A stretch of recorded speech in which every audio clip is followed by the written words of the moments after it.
Oremos. Querido Padre, una vez más suplicamos tu dirección. Abre nuestro entendimiento para cosas espirituales. En el nombre de Jesús. Amén. Nuestro tema para hoy es el juicio. Nadie quiere hablar de juicio. Si el Evangelio fuese solamente perdón, gracia, amor, sería maravilloso. Pero el tema del juicio es tan bíblico como el tema de la gracia, como el tema del perdón, de la misericordia divina. Hay un juicio, y no es porque nosotros creemos, es porque la palabra de Dios lo dice así.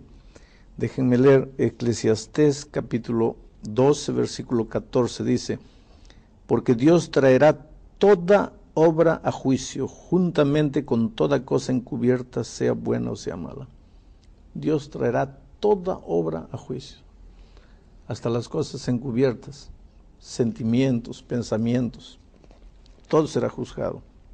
Leo ahora segunda a los Corintios, capítulo 5, versículo 10, dice así: porque es necesario que todos nosotros comparezcamos ante el tribunal de Cristo, para que cada uno reciba según lo que haya hecho mientras estaba en el cuerpo, sea bueno o sea malo. O sea, un día vamos a tener que comparecer delante del tribunal divino.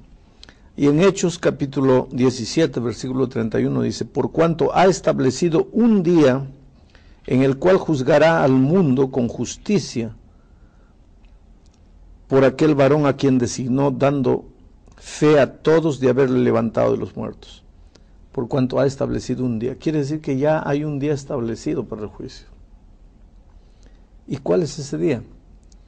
Porque si ese día se va a determinar nuestra salvación o perdición, es importante que sepamos cuándo es ese día. Para saber cuál es el día del juicio, tendríamos necesariamente que ir al Antiguo Testamento.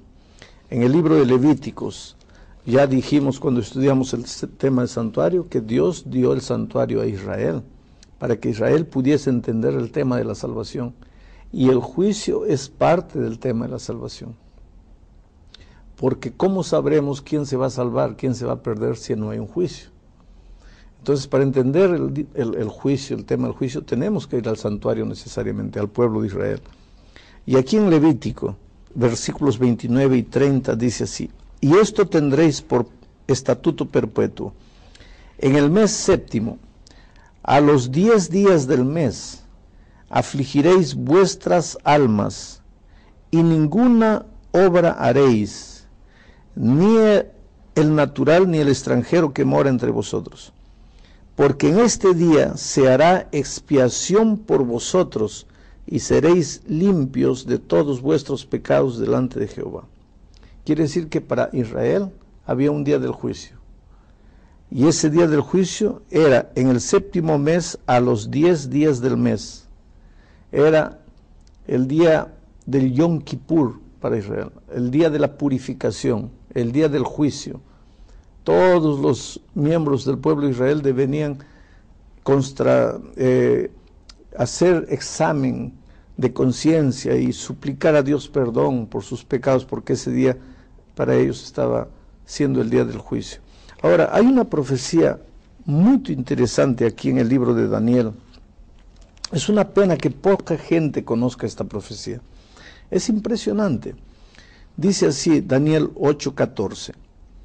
Y él me dijo: hasta 2300 tardes y mañanas, luego el santuario será purificado.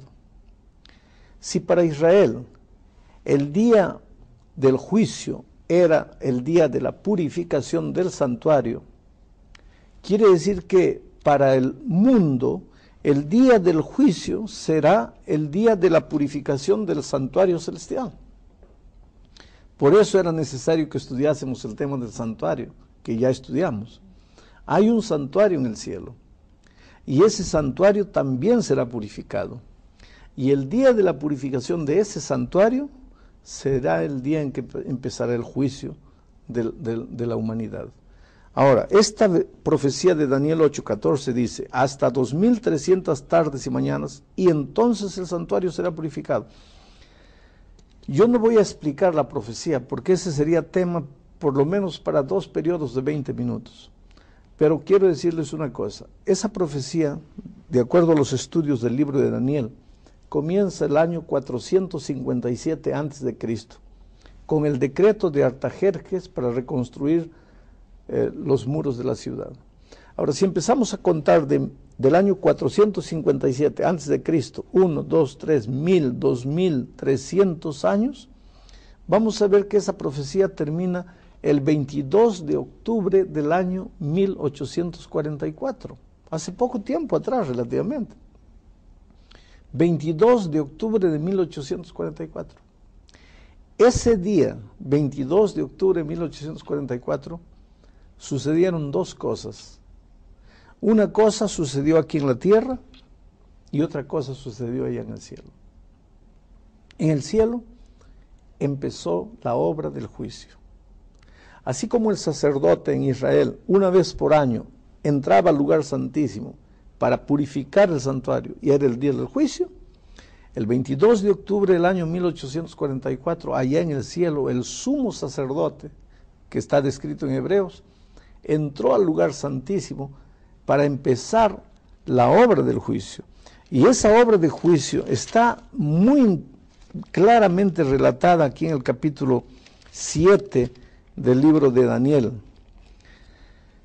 En el versículo 9 dice: estuve mirando hasta que fueron puestos tronos, y se sentó un anciano de días, cuyo vestido era blanco como la nieve, y el pelo de su cabeza como lana limpia, su trono llama de fuego, y las ruedas del mismo fuego ardiente.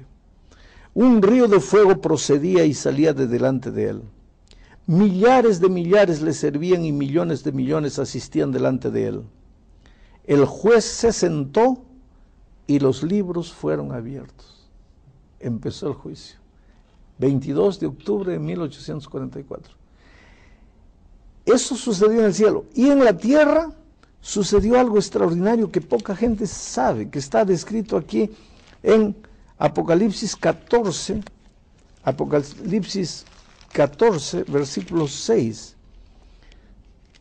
Dice así: vi volar por en medio del cielo a otro ángel que tenía el evangelio eterno para predicarlo a los moradores de la tierra, a toda nación, tribu, lengua y pueblo, diciendo a grande voz: temed a Dios y dadle gloria, porque la hora de su juicio ha llegado. Quiere decir, el 22 de octubre de 1844, en el cielo empezó el juicio, y en la tierra Dios levantó un pueblo, simbolizado por este tercer ángel, un grupo de mensajeros, para decirle al mundo: la hora del juicio ha llegado. Y esta iglesia es la iglesia que proclama a voz en cuello que en 1844 la hora del juicio llegó.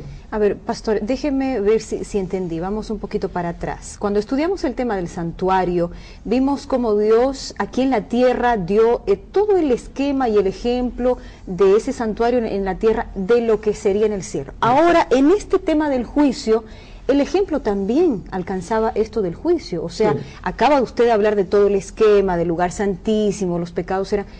Entonces, Dios... yo más o menos lo tomo así, dejó también ese ejemplo de lo que sucedería en el tema del juicio, exactamente como pasaba en la tierra. Él mostró el ejemplo de lo que sería ahora, en estos días. Exacto, para que el ser humano entendiese el tema del juicio en el cielo, Dios le dio el santuario en la tierra, para que a través del ceremonial del santuario en la tierra, el pueblo entendiese que habría un juicio.